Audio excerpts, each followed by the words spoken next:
Hello friend, good evening. आज मैं कोहल वर्ग के सिद्धांत के बारे में बताऊंगी। कोहल वर्ग के सिद्धांत की आलोचना किसने किसने की है? इस सिद्धांत की आलोचना कैरोल गिलिगन ने की थी। उन्होंने तर्क दिया था कि कोहल वर्ग ने अपने एक्सपेरिमेंट में महिलाओं को कम प्राथमिकता दी थी। इन्होंने तर्क दिया कि पुरुषों की नैतिकता का आधार न्याय है, जबकि स्त्रियों में नैतिकता का आधार देखभाल या केयर है। मेल फीमेल की मोरल रीजनिंग में कल्चर के डिफरेंस को इम्पोर्टेंट नहीं है। कोलवर नैतिकता के 3 लेवल बताए हैं। पहला, प्राक रूढ़िगत नैतिकता का स्तर, जो 4 से 10 वर्ष का होता है। इस अवस्था में नैतिकता शून्य होती है, यानी कि बच्चों को सही गलत के बारे में पता नहीं होता। इस अवस्था में नैतिक तर्कना दूसरे लोगों के मानकों के अनुसार होती है। इस अवस्था को 2 भागों में बांटा गया। पहला, दंड एवं आज्ञा पालन उन्मुखता। इसमें बच्चे की नैतिकता सजा और आज्ञा पालन पर आधारित होती है। जब हिज ने चोरी की थी तो बच्चे ने सोचा कि अगर वह चोरी करेगा तो उसे सजा मिलेगी।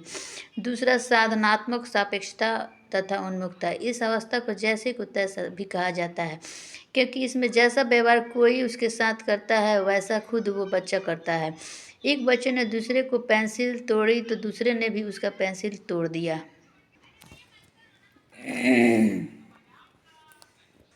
अच्छा लड़का लड़की बनने की उन्मुखता दूसरे के साथ भला कर अनुमोदन अर्जित करता है। गोल्डन रूल का विचार भी इसी अवस्था में आता है।